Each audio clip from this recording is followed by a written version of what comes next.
പ്രിയപ്പെട്ടവരെ, കാത്തലിക് മിററിൻ്റെ പുതിയ എപ്പിസോഡിലേക്ക് ഒത്തിരി സ്നേഹത്തോടെ മാത്യുവിനോട് ചേർന്ന് ഞാൻ നിങ്ങളെ സ്വാഗതം ചെയ്യുന്നു. പല എപ്പിസോഡുകൾ കഴിഞ്ഞു.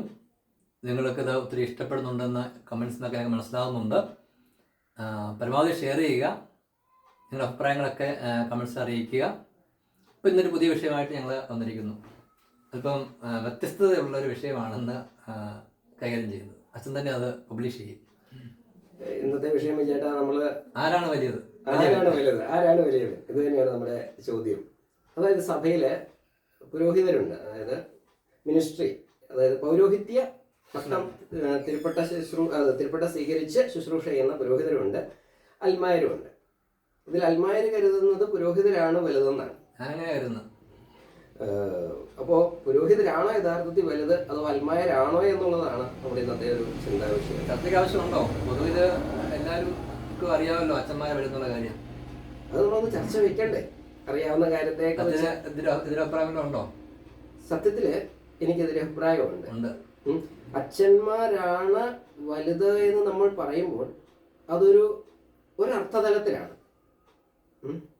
പക്ഷെ ആ അർത്ഥതലത്തിലുള്ള വലിമ യേശു പറഞ്ഞ വലിമയാണ്. അതായത് നിങ്ങളിൽ ഒന്നാമനാകാൻ ആഗ്രഹിക്കുന്നവൻ നിങ്ങളുടെ ദാസനായിരിക്കണം, ശുശ്രൂഷകനായിരിക്കണം എന്ന് പറഞ്ഞാണ്. അപ്പം അതിനപ്പുറത്തേക്ക് അധികാരത്തിന്റെ ഒരു വലിമയിലേക്കല്ല പുരോഹിതരെ നമ്മൾ കാണേണ്ടത്. സഭയിൽ വലുത് അൽമാര് തന്നെയാണ്. കാരണം എൻ്റെ അഭിപ്രായത്തിൽ 100 പേരുണ്ടെങ്കിൽ 100 വിശ്വാസികളെ എടുക്കുക, അതിൽ 99 പേര് അൽമാരാണ്, ഒരാളെ പുരോഹിതനുള്ളൂ. കത്തോലിക്കാ സഭ മുഴുവൻ എടുത്തു കഴിഞ്ഞാൽ 99.something അൽമാരാണ്. അപ്പൊ സഭയിൽ വലുതാരാണ്?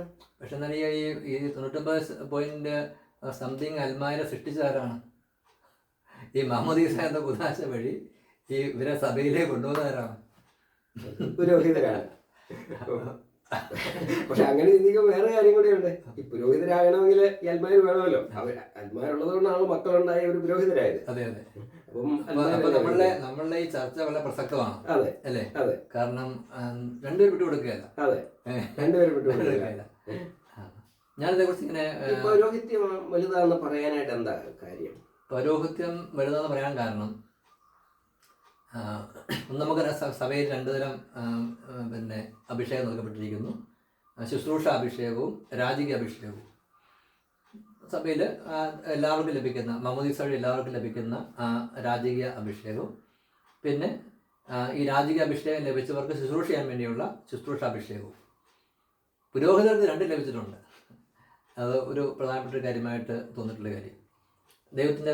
ദൈവം അവരോട് കാണിച്ച വലിയൊരു കരുണയാണ്, ഒരു ദാനമാണ്. അതേസമയത്ത് ഈ രാജകീയ അഭിഷേകവും പൗരോഹിത്യ അഭിഷേകവും 2 കൂടി സ്വീകരിക്കാനുള്ള ഒരു പ്രത്യേകമായൊരു കൃപ അവർക്ക് ലഭിച്ചിട്ടുണ്ട്. പിന്നീട് ഞാൻ ചിന്തിക്കുകയായിരുന്നു, കാരണം വിശ്വാസികളെ സഭയിലെ, അല്ലെങ്കിൽ ഒരു ആത്മാവിനെ സഭയിൽ അംഗമാക്കുന്നത് മാമോദീസ എന്ന കുദാശയാണ്. ചില പ്രത്യേക സന്ദർഭങ്ങളിൽ പുരോഹിതരല്ല മാമോദീസ നൽകുന്നുണ്ടെങ്കിൽ തന്നെയും എപ്പോഴും പുരോഹിതരുമായി ബന്ധപ്പെടുത്തിയാണ്. അതല്ലെങ്കിൽ അടുത്ത കുദാശ സ്ഥൈര്യമാണ്. പിന്നെ കുദാശെല്ലാം എടുത്തു കഴിഞ്ഞാൽ ഇപ്പം സഭയെ സൃഷ്ടിക്കുന്നതും എന്ന് പറഞ്ഞു കഴിഞ്ഞാൽ വിശ്വാസികളെ രൂപപ്പെടുത്തുന്നതും വളർത്തുന്നതും പൂർണ്ണമാക്കുന്നതെല്ലാം കുദാശകളാണല്ലോ. ഈ കുദാശകളെല്ലാം തന്നെ പുരോഹിതൻ്റെ ഇടപെടൽ കൂടാതെ സാധ്യമല്ല. ഇനി ശ്രദ്ധിക്കുകയായിരുന്നു, ഞാനും ഭാര്യയും കൂടി ഒരു സ്ഥലത്ത് പോയ സമയത്ത് അവിടെ വെച്ച് അവിടെയുള്ള 1-2 സഹോദരങ്ങൾ കത്തോലിക്കരാണ്. അവരോട് വിഷമങ്ങൾ പറയുമായിരുന്നു. അവർക്ക് ചില പുരോഹിതന്മാർ ഉണ്ടായിട്ടുള്ള ചില അനുഭവങ്ങൾ, വിഷമങ്ങളൊക്കെ പറയുമായിരുന്നു. ആ സമയത്ത് ഞാൻ അവിടെ ഇല്ലായിരുന്നു, ഞാൻ ഇടയ്ക്ക് കയറി വന്നു. അപ്പോൾ ഞാൻ വരുമ്പോൾ ഭാര്യ സൂബി വളരെ ആവേശപൂർവ്വം പുരോഹിതരെ ഇങ്ങനെ സപ്പോർട്ട് ചെയ്ത് സംസാരിച്ചുകൊണ്ടിരിക്കുകയായിരുന്നു. ഞാൻ എന്നിട്ട് വൈഫിനെ പറഞ്ഞു, അപ്പം നമ്മൾ മരണാസനായി, നമുക്കൊന്ന് സംസാരിക്കണം. അടുത്തിരിക്കുന്നത് ഇദ്ദേഹത്തിൻ്റെ വിശുദ്ധനായ അപ്പനാണെങ്കിലും വിശുദ്ധിയായ അമ്മയാണെങ്കിലും സംസാരിക്കാൻ പറ്റുമോ? പറ്റില്ല. പാപിയായിട്ടുള്ളതെന്ന് വിചാരിക്കുന്ന ഇടവയിൽ അച്ഛൻ വന്നാലേ അച്ഛൻ വന്നതിന് പറ്റുള്ളൂ. അങ്ങനെ ഒരു വിശ്വാസത്തെ സംബന്ധിച്ച് അവൻ്റെ നിത്യജീവിതവുമായി ബന്ധപ്പെട്ട്, അതാണല്ലോ പ്രധാനപ്പെട്ടത്. ആ നിർണായകമായ കാര്യങ്ങളിലെല്ലാം ഒരു പുരോഹിതൻ്റെ ആ പൗരോഹിത്യ ശുശ്രൂഷ അവന് കൂടിയേ തീരും. കാരണം അവനെ സ്വർഗത്തിലേക്ക് കൊണ്ടുപോകണമെങ്കിൽ, കത്തോലിക്ക വിശ്വാസം അനുസരിച്ച് ഒരു വ്യക്തിയെ വിശുദ്ധനാക്കണമെങ്കിലും സ്വർഗത്തിലേക്ക് നയിക്കണമെങ്കിലും പൗരോഹിത്യം കൂടാതെ സാധ്യമല്ല എന്ന രീതിയിലാണ് ദൈവം സഭയെ വിഭാവനം ചെയ്തിരിക്കുന്നത്. അപ്പം അതുകൊണ്ട് അൽമാർക്ക് ചില കാര്യങ്ങൾ ചെയ്യാൻ വേണ്ടി പറ്റും, വലിയ കാര്യങ്ങൾ ചെയ്യാൻ വേണ്ടി പറ്റുമ്പോൾ തന്നെയും പുരോഹിതർക്ക് മാത്രം ചെയ്യാൻ പറ്റുന്ന ചില വളരെ വളരെ പ്രധാനപ്പെട്ട കാര്യങ്ങൾ കൊണ്ട് സഭ അങ്ങനെ മുന്നോട്ട് നീങ്ങുകയാണ്. ഞാനൊരു ചെറിയ സൂചന പറയുകയായിരുന്നു. ഇങ്ങനെ കുറച്ചധികം കാര്യങ്ങളുള്ളത് കൊണ്ട് പൗരോഹിത്യം എന്നുള്ളത് അനന്യമായ ഒരു സ്ഥാനമായിട്ട് ദൈവത്തിന് ദാനമായിട്ട് തന്നെ ഞാൻ മനസ്സിലാക്കുകയാണ്. അപ്പോൾ ഈ കാര്യങ്ങൾ വെച്ച് നോക്കി കഴിയുമ്പോൾ പുരോഹിതരാണ് സഭയിലെ പ്രധാനപ്പെട്ടവർ വലിയവരെന്നൊക്കെ ചിലപ്പോഴൊക്കെ ചിന്തിക്കാൻ എനിക്ക് തോന്നിപ്പോകും. ഇനി മറിച്ച് അൽമായരാണ് സഭയിൽ വലുത് ചിന്തിക്കാനുള്ള അച്ഛൻ്റെ പിന്നെ പ്രചോദനം എന്തൊക്കെയാണ്?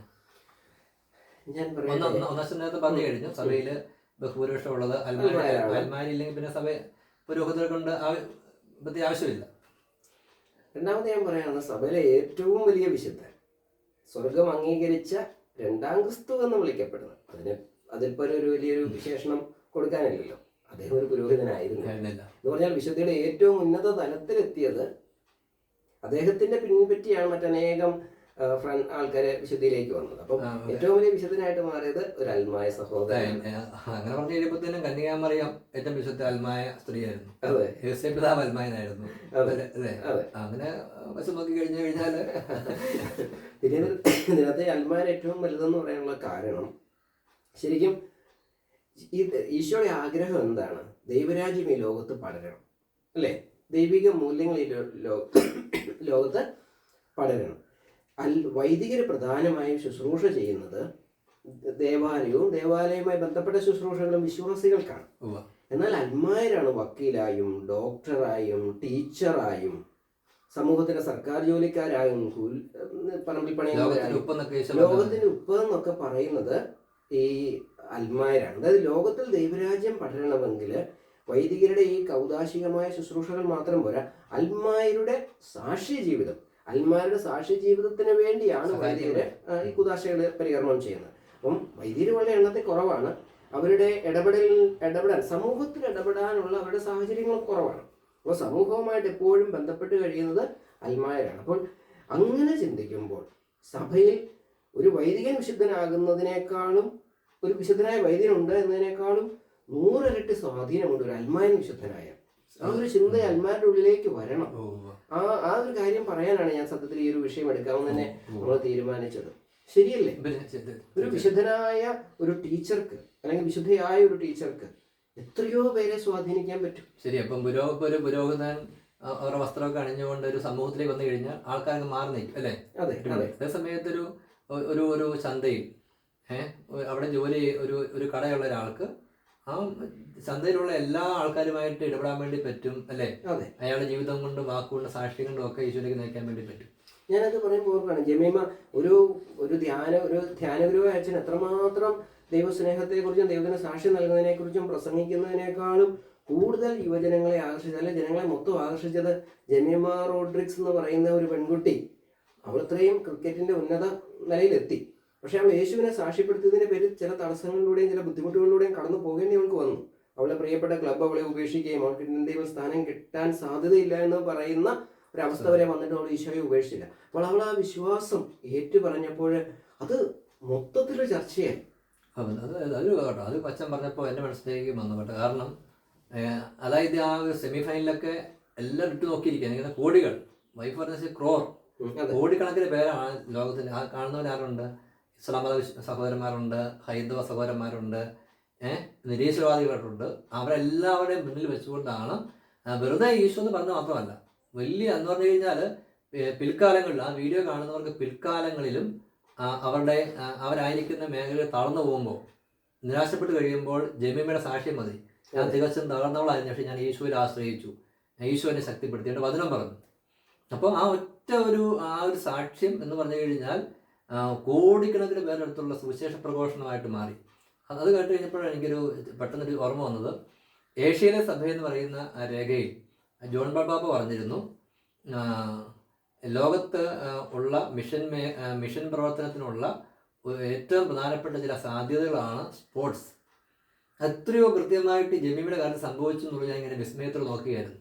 അത് ഒരുപക്ഷെ ഒരു ധ്യാന ഗുരുവിന് മീറ്റ് ചെയ്യാൻ പറ്റുന്നവരുടെ എണ്ണം വളരെ പരിമിതമായിരിക്കും. അതിൽ എത്ര കോടികൾ കൂടുതലായിട്ടാണ് ഈ ജമീമ അന്ന് ചെയ്തത്. പിന്നെ നമ്മൾ അല്പം നോക്കുമ്പോഴേ ജമീമ പറഞ്ഞു, ഈശോയാണ് എന്നെ ഇങ്ങനെ നിർത്തിയത്.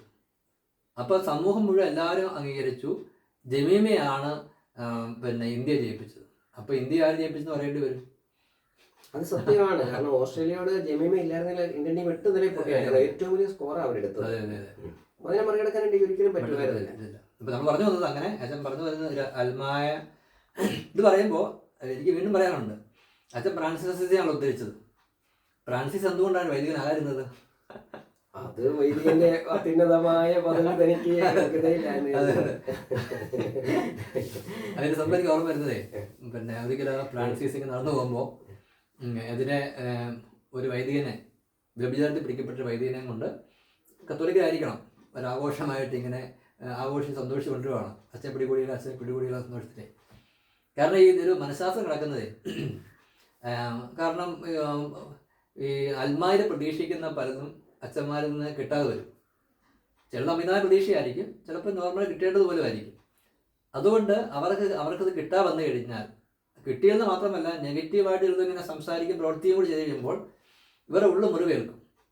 അതുകൊണ്ട് വിജാതിയേക്കാൾ കൂടുതൽ ഇവരാണ് നോക്കിയിരിക്കുന്നത് അച്ഛൻ വീഴാൻ വേണ്ടിയിട്ട്. അതൊരു മനുഷ്യൻ്റെ വശമാണ്. അതുകൊണ്ട് ഓർത്ത് നോക്കി ചിലപ്പോഴൊക്കെ കത്തോലിക്ക സഭയിൽ പ്രശ്നം ഉണ്ടായി കഴിയുമ്പോൾ ഹിന്ദുക്കളെക്കാൾ മുസ്ലിങ്ങളെക്കാൾ കൂടുതൽ ചിലപ്പോൾ കത്തോലിക്ക തന്നെയായിരിക്കും വിഷയം പ്രചരിപ്പിക്കാൻ ശ്രമിക്കുന്നത്. തീർച്ചയായിട്ടും അതൊരു നമ്മൾ പറയുന്നത് ഒരു ആന്തരിക മുറിവിന്റെ ഭാവമാണ്. അവർക്ക് ലഭിക്കേണ്ട പുരോഗതി ലഭിച്ചിരുന്ന മാത്രമല്ല മുറിവുകളും കിട്ടി. അപ്പോൾ ഇവർ മനസ്സുകൊണ്ട് നോക്കി, ശരിക്കും അഭിഷേകമില്ലാത്തതുകൊണ്ടേ നമ്മളെ ദ്രോഹിച്ച ഒരാൾക്ക് മോശം ഉണ്ടാകാൻ നോക്കിയിരിക്കുകയാണല്ലോ, അങ്ങനെ ഇരിക്കുകയാണ്. അപ്പം അങ്ങനെ കുറച്ച് പേര് കൂടി ഒരു അച്ഛനെ കൊണ്ട് വരുവാണ്. അപ്പോൾ അവർ ഫ്രാൻസിസ് ചോദിച്ചു എന്താ സംഭവം. ഞാൻ പറഞ്ഞു ഇങ്ങനെ ഇയാളെ എങ്ങനെ പിടിച്ചതെന്ന് പറഞ്ഞു. അപ്പോൾ ഒരാൾ ഞാൻ വായിച്ചിട്ടുള്ള ഫ്രാൻസിസ് ഓടിപ്പോയി അച്ഛൻ്റെ കൈ പിടിച്ച് ചുംബിക്കുന്നു. എന്നിട്ട് നിങ്ങൾ പറഞ്ഞതൊക്കെ ശരിയായിരിക്കാം, അല്ലായിരിക്കാം, പക്ഷേ ഇന്ന് രാവിലെയും ഇദ്ദേഹത്തിൻ്റെ കരങ്ങളിലൂടെ ഈശോ സ്വർഗത്തിൽ നിന്ന് ഇറങ്ങി വന്നു. അപ്പം ഒരു പുരോഹിതന് സ്വർഗം നൽകിയിരിക്കുന്ന ആ അത്യുന്നതമായൊരു പദവി, അപ്പം ഒരു നമ്മൾ കാണുന്ന പിന്നെ നല്ല സുന്ദരനായ വൈദികനല്ല നമ്മൾ ശ്രദ്ധ, ആ വൈദികന് വെച്ചിരിക്കുന്ന പൗരോഹിത്യം എന്നുള്ള ഒരു അഭിഷേകത്തിലാണ്. ഒരു വർഷങ്ങൾക്ക് മുമ്പ് കേരള സഭയിൽ ചർച്ച ചെയ്യപ്പെട്ട വിഷയമാണല്ലോ നമ്മുടെ അഭയ കേസുമായി ബന്ധപ്പെട്ട്. അപ്പോൾ അതിലെ പുരോഹിതനായ ജോസ് പൂത്തിരിക്കെ അദ്ദേഹം നമ്മുടെ ധ്യാനത്തിൽ പങ്കെടുക്കുകയും അദ്ദേഹത്തിന് സാക്ഷ്യപ്പെടുത്തിയതുപോലെ അദ്ദേഹത്തിന് ഒത്തിരിയേറെ സഹനങ്ങൾ കടന്നുപോയി, ഒത്തിരിയേറെ ആന്തരിക മുറിവുകളുടെ സമയത്ത് നമ്മുടെ ധ്യാനങ്ങൾ ഒത്തിരി അദ്ദേഹത്തിന് സൗഖ്യം കൊടുത്തു. പിന്നെ നമ്മൾ അദ്ദേഹത്തെ ബോധപൂർവ്വം അദ്ദേഹം ഇങ്ങനെ ഒറ്റപ്പെട്ട അവസ്ഥയിലൊക്കെ ആയിരിക്കുന്നതുകൊണ്ട് നമ്മൾ തന്നെ നമ്മുടെ ധ്യാനങ്ങൾ അദ്ദേഹത്തെ ക്ഷണിക്കുകയും കുർബാനയ്ക്കൊക്കെ ഇങ്ങനെ കൊണ്ടുപോവുകയും. അപ്പം കുർബാനയ്ക്ക് വരുമ്പോൾ അച്ഛൻ പറയും, ബിജുവേറെ ഇവിടെ ഇരിക്കുന്നവരെ മിക്കവാറും പേരും എന്നോട് നല്ല ദേഷ്യത്തിരിക്കുകയാണ്, ഞാൻ കുർബാന അർപ്പിച്ച് കഴിഞ്ഞാൽ ഇവർക്ക് അതിന് അഭിഷേകം കിട്ടാൻ സാധ്യതയില്ല. അപ്പോൾ ഞാൻ എന്ത് ചെയ്യും, ഞാൻ അത്രയൊക്കെ തന്നെ ഇങ്ങനെ അച്ഛനെ പരിചയപ്പെടുത്തും. ഇത് എൻ്റെ വിശ്വാസം അനുസരിച്ച് അധികം തെറ്റും ചെയ്തിട്ടില്ല. അത് കഴിഞ്ഞ് ഞാൻ ലാസ്റ്റ് ഞാൻ പറയും, അവസാനം നമ്മൾ നല്ല അച്ഛനെ കുറിച്ച് പറയുന്നു, ആൾക്കാർ ഫ്രീ ആയി, പിന്നെ നല്ല അഭിഷേകത്തോട് ബലി അർപ്പിക്കുന്നു. അവസാനം ആൾക്കാർ ഇങ്ങനെ അച്ഛനോട് ക്ഷമ പറയാൻ ഓട്ടമാണ്. അപ്പം ഞാൻ പറഞ്ഞു, നിങ്ങളിപ്പോൾ ക്ഷമയൊക്കെ പറയുന്നു, അടുത്ത ദിവസം പിന്നീട് പിന്നെ കോടതി പ്രഖ്യാപിക്കും ഇദ്ദേഹം കുറ്റക്കാരനെ പ്രഖ്യാപിച്ചെന്ന് കേട്ട് കഴിഞ്ഞാൽ ഈ പുള്ളിയോട് ക്ഷമിച്ചതും വെറുതെ ആയിപ്പോയി. അപ്പം ഞാൻ പറഞ്ഞു, എന്നെ സംബന്ധിച്ച് ഇദ്ദേഹം കുറ്റക്കാരനായാലും അല്ലെങ്കിലും ഇദ്ദേഹത്തിൻ്റെ പൗരോഹിത്യത്തെയാണ് ഞാൻ മാനിക്കുന്നത്. ഇപ്പം വിശ്വാസി ഇന്നൊക്കെയുള്ള പല ആത്മായ വിശ്വാസികളും പുരോഹിതർ ഭയങ്കര സ്നേഹ ബഹുമാനമാണ്. പക്ഷെ ആ പുരോഹിതന് വീഴ്ച ഉണ്ടെന്ന് കഴിഞ്ഞാൽ നന്നായി അവർക്ക് വെറുക്കുകയും. ദൈവത്തിൻ്റെ കൃപ കൊണ്ട് എന്നെ സംബന്ധിച്ച് എനിക്കങ്ങനെ ഫീൽ ചെയ്യില്ല. കാരണം നമ്മൾ അവരുടെ നല്ല സ്വഭാവവുമായി ബന്ധപ്പെട്ടല്ല നമ്മളെ സ്നേഹിക്കുന്നത്, അവരുടെ പൗരോഹിത്യം എന്നുള്ള ആ അത്യുന്നതമായ ആ ഒരു പദവി മൂലമാണ്. ഒരു സംഭവം കൂടി പറഞ്ഞോട്ടെ, ഒരു സംഭവം കൂടി. വിശുദ്ധനായ ജോൺ 23 പാപ്പയുടെ ജീവിതത്തിൽ സംഭവം ഞാൻ കേട്ടത്, അന്ന് റോമിൽ ഒരു ചെറുപ്പക്കാരനായ ഒരു പുരോഹിതൻ ഇങ്ങനെ അശുദ്ധമായ ഇങ്ങനെ പ്രവൃത്തികൾ പോകുമായിരുന്നു. അത് പിതാവ് അറിയുന്നു. ഒരു ദിവസം ഈ അച്ഛൻ പോയതിന് പുറകെ പിതാവും പോയി. എന്നിട്ട് പിതാവ് ആ വീടിൻ്റെ പുറത്ത് പോയി, അച്ഛൻ ആയിരിക്കുന്ന വീടിൻ്റെ പുറത്ത് പോയി പിതാവ് കാറ വേദിയിട്ടിരിക്കുകയാണ്. കുറച്ച് കഴിഞ്ഞപ്പോഴേക്കും അച്ഛൻ പുറത്തിറങ്ങി വന്നു. നോക്കുമ്പോൾ പുറത്ത് പരിശുദ്ധ പിതാവാണ് കാറിലിരിക്കുന്നത്. ആ അവസ്ഥ നമുക്ക് ഊഹിക്കാൻ പറ്റിയത്. അപ്പോൾ പിതാവ് അച്ഛനെ വിളിച്ച് സ്വന്തം കാറെ കയറ്റി അത് അച്ഛൻ്റെ ഇടവകയിലേക്ക് പോവുകയാണ്. രാത്രിയാണ്. ചെന്ന് കഴിഞ്ഞ ഉടനെ പള്ളി തുറക്കാൻ പറയുന്നു. പള്ളി തുറന്നു കഴിഞ്ഞ് പരിശുദ്ധ പിതാവ് പോയി പിന്നെ കുമ്പസാരിക്കാൻ മുട്ടുകുത്തി. എന്നിട്ട് ഈ അച്ഛനോട് കുമ്പസാരിപ്പിക്കാൻ പറഞ്ഞു. ആ അച്ഛൻ്റെ ഒരു മാനസികാവസ്ഥ തുറന്നു വയ്ക്കുക. ഇദ്ദേഹം പുണ്യവാനായിട്ട് അറിയപ്പെടുന്ന ആൾ കൂടിയാണല്ലോ. ആ പിന്നെ റോമിൽ ഇദ്ദേഹത്തെക്കാൾ നല്ലൊരു പുരോഗതി പിന്നെ ഉണ്ടായിട്ടില്ലെന്നാണ് പറയുന്നത്. പക്ഷെ എന്താ അച്ഛൻ കൊടുത്ത പിതാവ് കൊടുത്ത മെസ്സേജ് എന്തായിരുന്നു? എൻ്റെ അച്ഛൻ എന്തുമാത്രം പാപത്തിൽ അശുദ്ധിയിലാണെങ്കിൽ പദവി ഈ നൽകിയിരിക്കുന്ന അത്യുന്നതമായൊരു പദവി. അപ്പോൾ ചില വൈദികരോ അല്ലെങ്കിൽ കുറച്ചധികം വൈദികരോ പലതരം വീഴ്ചകൾ വരുത്തുന്നു എന്ന കാരണം കൊണ്ട്, ചിലപ്പോൾ വീഴ്ച നിർബന്ധമില്ല, സോഷ്യൽ മീഡിയ ഒക്കെ വളരെ ആക്റ്റീവായിരിക്കും, ഒത്തിരി എല്ലാം സംഭവിക്കുന്നുണ്ട്. പക്ഷേ അതുകൊണ്ട് മനുഷ്യനായതുകൊണ്ട് അത് സംഭവിക്കുന്നത് നമ്മളിങ്ങനെ സാമാന്യവൽക്കരിക്കാൻ വേണ്ടി ശ്രമിക്കുന്നതുകൊണ്ട് സംഭവിക്കുന്നത് എന്താ? ഒരു പുരോഹിതനോട് എനിക്ക് പിന്നെ ഒരു പുരോഹിതൻ വഴി എനിക്ക് മുറിവേറ്റു, അല്ലെങ്കിൽ കുറച്ച് പുരോഹിതന് മുറിവേറ്റു, എനിക്ക് അവരോട് തോന്നുന്ന വെറുപ്പ് ക്രമേണ പുരോഹിതന്മാർ എല്ലാവരോടുമുള്ള ഒരു എതിർപ്പായിട്ട് മാറാം. സംഭവിക്കുന്ന അറിയാമോ? പിന്നീട് ഇവർ ഏത് പുരോഹിതൻ കൂദാശ അർപ്പിച്ചാലും നമ്മുടെ ഉള്ളിൽ ഈ ഒരു ബ്ലോക്ക് കിടക്കുന്നതുകൊണ്ട് അതിൻ്റെ ഒന്നും പലവിടക്കാൻ പറ്റാതെ പോകും. അതുകൊണ്ട് ഈ പണ്ടുകാലത്ത് പറഞ്ഞിരിക്കുന്ന പോലെ തന്നെ പുരോഹിതന്മാരുമായിട്ടുള്ള നമ്മുടെ ഇടപെടൽ, അത് പുറമേ മാത്രമല്ല അകത്തുകൂടിയുള്ള ഇടപെടൽ നമ്മൾ ശ്രദ്ധിച്ച് വേണം. കാരണം പിന്നെ എൻ്റെ ഭാര്യ എന്ന് പറഞ്ഞു കേട്ടതുപോലെ തന്നെ നമ്മുടെ പേരൻസ് നമുക്ക് ഇഷ്ടമില്ലാത്ത ഒരു പ്രവൃത്തി നമ്മളോട് ചെയ്തു, ചില തെറ്റായിരിക്കും, എന്നുകൊണ്ട് നമ്മൾ തള്ളി പറയുന്നില്ല, അവരൊന്നും അടിക്കുകയും ചെയ്യുന്നൊന്നുമില്ല. എന്ന് പറഞ്ഞതുപോലെ തന്നെ പുരോഹിതനും പല രീതിയിലുള്ള കുറവുകളൊക്കെ ഉള്ളവരാണെങ്കിൽ തന്നെയും നമ്മൾ അവരില്ലെങ്കിൽ സഭയില്ല, അവരില്ലെങ്കിൽ എനിക്ക് നിത്യജീവിതമില്ല, അവരില്ലെങ്കിൽ എനിക്ക് ആത്മരക്ഷയുടെ വളർച്ചയില്ല എന്നുള്ള തിരിച്ചറിവിൽ അവരുടെ അതുല്യമായ സ്ഥാനത്തെക്കുറിച്ചുള്ള ഒരു ശ്രദ്ധയിലായിരിക്കണമെന്നാണ് എനിക്ക് പറയാൻ വേണ്ടിയുള്ളത്. ഒരു കാര്യങ്ങൾ പറഞ്ഞാൽ എനിക്ക് പുരോഹിതനെക്കുറിച്ചുള്ള, കാരണം അവർ വലിയവരാണെന്നുള്ളതിനെക്കുറിച്ചുള്ള എൻ്റെ വ്യക്തിപരമായ കാഴ്ചപ്പാടാണ് ഈ പറയുന്ന സത്യമായ ബോധ്യം എനിക്കുണ്ട്. വിശുദ്ധ ബൈബിളിൽ ഒരു സംഭവം ഉള്ളതേ, ഈശോ ഉത്ഥാനം ചെയ്താന്ന്. അപ്പം ആദ്യം സ്ത്രീകളാണ് പോയി കണ്ടത്. അവരുമായി പത്രോസിനോട് യോഹന്നാനും പറഞ്ഞു. കേട്ട പാതി കേൾക്കാത്ത പാടി രണ്ടുപേരും കൂടി കല്ലറയിലേക്ക് ഓടുകയാണ്. വിശുദ്ധ യോഹന്നാന്റെ സുവിശേഷം 20-ാം അധ്യായത്തിൻ്റെ 3 മുതലാണ് ഈ സംഭവം തോന്നുന്നത്. അവിടെ എഴുതിയിരിക്കുന്നത് യോഹന്നാൻ ആദ്യം ഓടി കല്ലറയിലെത്തി. അടുത്ത വാക്ക് എങ്കിലും അവൻ അകത്ത് പ്രവേശിച്ചില്ല. പിറകെ എത്തിയ ശമയോൻ പത്രോസ് അകത്ത് പ്രവേശിച്ചു. 2 കാരണം കൊണ്ട് യോഹനകത്ത് കയറേണ്ടത് ആദ്യം എന്താണത്? ആദ്യം വന്നയാള് സ്വാഭാവികമായിട്ട് അകത്ത് കയറാമല്ലോ. രണ്ടാമത്തെ കാരണം മറ്റേ പുള്ളി തള്ളിപ്പറഞ്ഞയാള് പത്രോസേ, ഞാൻ കൂടെ നിന്നയാള് അല്ലേ, എന്തുകൊണ്ടും അകത്ത് കയറാനായിട്ട് എനിക്കല്ലേ യോഗ്യതയുള്ളത് അല്ലേ? പക്ഷെ എന്തുകൊണ്ട് യോഹന്നാൻ മാറുന്നതിൻ്റെ കാരണം കാര്യം ശരിയാണ്. പത്രോസ് കഴിഞ്ഞ ദിവസം ഈശോയെ 3 പ്രാവശ്യം തള്ളിപ്പറഞ്ഞെങ്കിലും ഈശോ പത്രോസ് നൽകിയിരുന്ന ആ അത്യുന്നതമായ പദവിയെക്കുറിച്ചുള്ള വലിയ ബോധ്യം ഉണ്ടായിരുന്നു. ഇതെന്നെയാണ് ഈ ഒരു വചനഭാഗം എന്നെ ഭയങ്കരമായിട്ട് മാറ്റിമറിച്ചതാണ്. ഞാൻ അൽമായനാണ്, ദൈവം നൽകിയ കൃപ കൊണ്ട് പക്ഷേ എൻ്റെ ഇടവകയുള്ള വൈദികനേക്കാൾ കൂടുതൽ വിശ്വാസമോ വിശുദ്ധി എനിക്ക് ഉണ്ടായിരിക്കാം.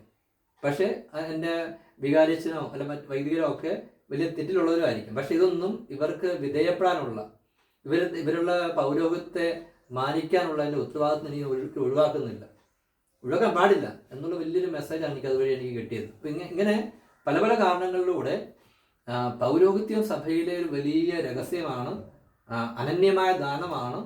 അതിൻ്റെ ആ മഹിമയിൽ നമ്മൾ കാണാത്ത പക്ഷം നമ്മുടെ ആത്മായ ജീവിതം ശരിയായ ക്രമത്തിൽ മുന്നോട്ട് പോവുകയില്ല എന്നുള്ള കാഴ്ചപ്പാടിൽ നിന്നാണ് അച്ഛന്മാരാണ് വലിയവരെന്ന് ഞാൻ സമർത്ഥിക്കാൻ ശ്രമിക്കുന്നത്. തീർച്ചയായിട്ടും ഇത് കേട്ടതൊക്കെ ഒത്തിരി സന്തോഷമുണ്ട്. കാരണം ഞാനൊരു വൈദികനാണ്. പക്ഷേ ഇതിനകത്ത് വേറൊരു ചിന്തയും കൂടെ ഞാൻ തരാൻ ആഗ്രഹിക്കുകയാണ്. എൻ്റെ അഭിഷിക്തനെ തൊട്ടു പോകരുതെന്ന വചനമൊക്കെ പറയുന്നുണ്ട്. ഈ അഭിഷിക്തര് ചില തെമ്മാടിത്തരങ്ങൾ കാണിച്ചാൽ അത് തെമ്മാടിത്തരമാണെന്നും ഒക്കെ പറയുന്നതിനകത്ത് തെറ്റുണ്ടോ? ഒരു ഉദാഹരണം പറഞ്ഞാൽ ഒരു ചെറുപ്പക്കാരൻ വരികയാണെന്ന സംഗതി ഒരു കഥയായിട്ട് എടുത്തുകൊണ്ട് ഒരു ചെറുപ്പക്കാരൻ വരുന്നു.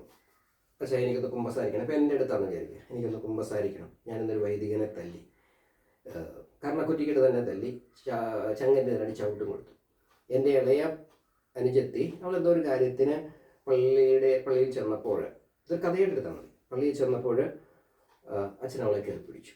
അവൾ കരഞ്ഞോണ്ട് എൻ്റെ അടുത്ത് പറഞ്ഞു, പെട്ടെന്ന് എനിക്ക് വികാരം നിയന്ത്രിക്കാൻ പറ്റിയില്ല, ഞാൻ ഓടിച്ചെന്നു. അച്ഛനോട് എന്നാ ചെയ്തതെന്ന് ചോദിച്ചു. നീ എന്നെ പഠിപ്പിക്കാൻ വരുവാണോ എന്ന് ചോദിച്ചു. അച്ഛൻ ഇങ്ങോട്ട് ചൂടാവുക ചെയ്തത്. അപ്പോഴത്തേനും ഞാൻ തല്ലിപ്പോയി. അപ്പോൾ കർത്താവിൻ്റെ അഭിഷിക്തനെ തുടരുത് എന്ന വചനത്തിൽ എന്ത് ചെയ്താലും ജനങ്ങൾ അതെല്ലാം ഇങ്ങനെ അടിമകളെ പോലെ സഹിച്ചോണം, ന്യായമായ ചില ആവശ്യങ്ങൾക്ക് വേണ്ടി അച്ഛന്മാരുടെ അടുത്ത് ചെല്ലുമ്പോൾ പിന്നെയും അവരെ സ്നേഹിക്കണം. അവരത് റിജക്റ്റ് ചെയ്യുന്നു. ഒരു കോളേജിൽ അഡ്മിഷനായിട്ട് ചെല്ലുമ്പോൾ അവർ അഹങ്കാരത്തോടെ റിജക്റ്റ് ചെയ്യുന്നു. അല്ലെങ്കിൽ നമുക്ക് ന്യായമായി കിട്ടണമെന്ന് നമ്മൾ ചിന്തിക്കുന്ന ന്യായമായ കാര്യങ്ങൾ അവരുടെ ധാർഷ്ട്യം കൊണ്ടും അഹങ്കാരം കൊണ്ടും റിജക്റ്റ് ചെയ്യുമ്പോഴും ഈ സ്നേഹം ഈ വൈദികർ അർഹിക്കുന്നുണ്ട്. അല്ല, ഇതേക്കുറിച്ച് ഒരു പുരോഹിത നിലയിൽ ഒരുപക്ഷെ എനിക്കറിയാവുന്ന കൂടുതൽ കാര്യങ്ങൾ അങ്ങേക്കറിയാം ഈ പുരോഹിതമായി ബന്ധപ്പെട്ട ഇങ്ങനെയുള്ള കാര്യങ്ങളിൽ. അപ്പോൾ ഈ പൗരോഹിത്യ മേഖലയിൽ ഉണ്ടാകുന്ന ഇപ്രകാരമുള്ള വീഴ്ചകൾ അതെങ്ങനെ ഒഴിവാക്കാം? ഒരു പുരോഹിത നിലയിൽ അങ്ങേക്ക് തോന്നുന്നത് ഇതെങ്ങനെയൊക്കെ ഒഴിവാക്കാൻ പറ്റുമെന്നാണ് അങ്ങേക്ക് തോന്നുന്നത്? അതായത് വൈദികർക്ക് അത്യുന്നത ഇവിടെ ഞാൻ ചോദിക്കുന്നത് അറിയോ, കാരണം എൻ്റെ ഉള്ളിൽ പുരോഹിതർ വലിയൊരു കാര്യമാണ്. അവരെ എങ്ങനെ കുറച്ചുകൂടി ശ്രേഷ്ഠമാക്കാം എന്നുള്ളതാണ് എൻ്റെ ചിന്തയിരിക്കുന്നത്. അപ്പോൾ അതുകൊണ്ട് അച്ഛനൊരു പുരോഹിത നിലയിൽ പൗരോഹിത്യം ജീവിക്കുമ്പോൾ എങ്ങനെയൊക്കെയുള്ള കാര്യങ്ങളിലേക്ക് പോയി കഴിഞ്ഞാൽ അവർക്ക് ഈ പ്രകാരമുള്ള അൽമാർക്ക് ഇത്ര വലിയ ശുശ്രൂഷ ചെയ്യേണ്ട അവർ അൽമാരെ പടുത്തുയർത്തേണ്ടവർക്ക് ആ ഒരു മേഖലയിൽ എന്തൊക്കെ ശ്രദ്ധിച്ചു കഴിഞ്ഞാൽ ഒരു മുന്നോട്ട് പോകാൻ വേണ്ടി പറ്റുമെന്നാണ് അച്ഛൻ്റെ ഒരു ബോധ്യം. അതിലെ ഉപകാരം അൽമാർക്ക് തന്നെയാണ്. അതായത് അച്ഛൻ്റെ ഫേവറേറ്റ് അൽമാർക്ക് തന്നെയാണ് ഉപകാരം. എൻ്റെ അഭിപ്രായത്തിൽ വൈദികരെ എന്താ പറയുക, കുറച്ചുകൂടി ഞങ്ങൾ വലിയ പുള്ളികളാണെന്നൊക്കെ ചിന്തിക്കാതെ കുറച്ചുകൂടിയൊക്കെ താഴേക്ക് ഇറങ്ങി വരും. ഞങ്ങൾക്ക് ദൈവം ദാനമായി തന്നതാണ്. ഒരുപാട് കുടുംബങ്ങൾ പൗരോഹിത്യം എന്ന് ദാനം നൽകണമെന്ന് പ്രാർത്ഥിച്ചതിൻ്റെ ഫലമാണ് എനിക്ക് കിട്ടിയ ദൈവവിളി.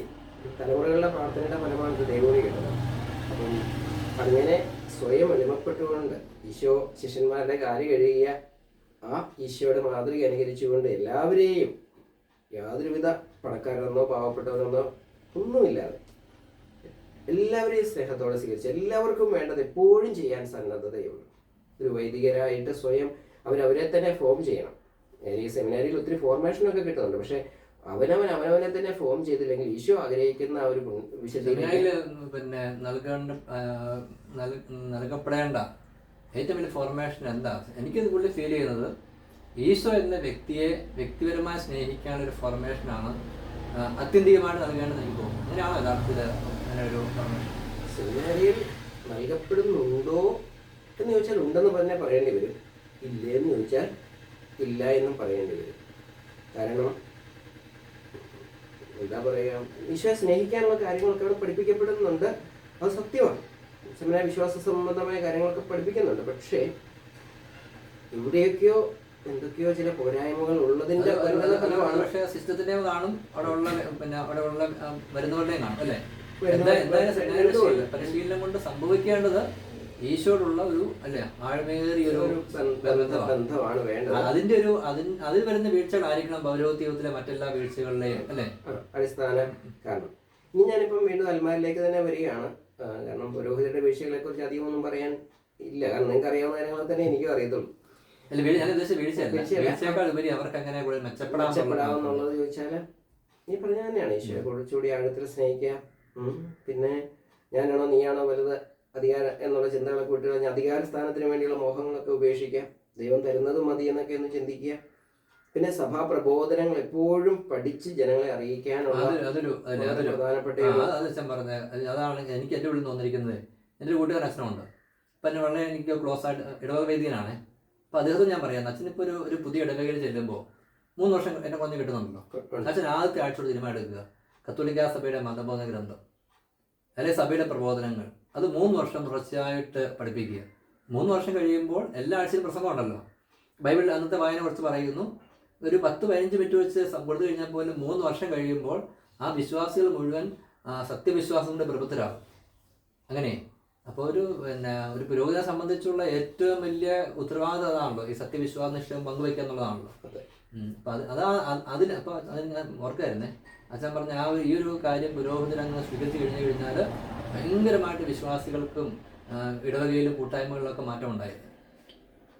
പിന്നെ ഞാനൊരു കൊച്ചു കാര്യം കൂടെ പറഞ്ഞാൽ നമുക്ക് ചർച്ച അവസാനിപ്പിക്കാൻ തോന്നുകയാണ്. ചർച്ചയുടെ ക്ലൈമാക്സ് വളരെ രസമായിരിക്കും എന്നുള്ള കാര്യം മുൻകൂട്ടി പറയുന്നു.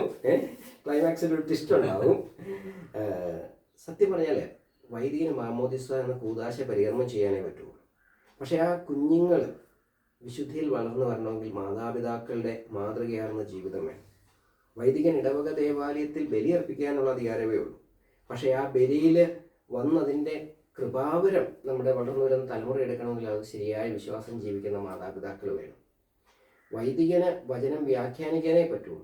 ഈ വ്യാഖ്യാനിക്കപ്പെട്ട വചനം ജീവിച്ച് ലോകത്തിന് കാണിച്ചു കൊടുക്കാൻ കൂടുതലും സാഹചര്യങ്ങളുള്ളത് അൽമായർക്കാണ്. ചുരുക്കി പറഞ്ഞാൽ, ഒറ്റ വാക്കിൽ പറഞ്ഞാൽ, ഇനി നമ്മുടെ ആദ്യത്തെ ആ ടോപ്പിക് ഇതാണ്, അൽമായരാണോ വലുത് വൈദികരാണോ വലുതെന്ന്. ഞാൻ പറയാൻ ആഗ്രഹിക്കുന്നതാണ്, ആരും വലിയവരല്ല.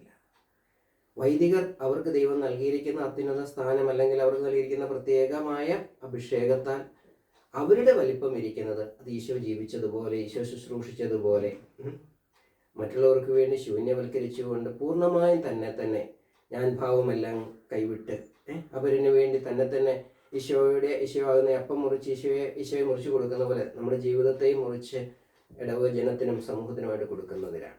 അൽമായരുടെ മഹത്വം ഇരിക്കുന്നത് ഞങ്ങൾ സഭയിൽ ചെറുതാണെന്നൊന്നും ചിന്തിക്കുന്നതിലല്ല.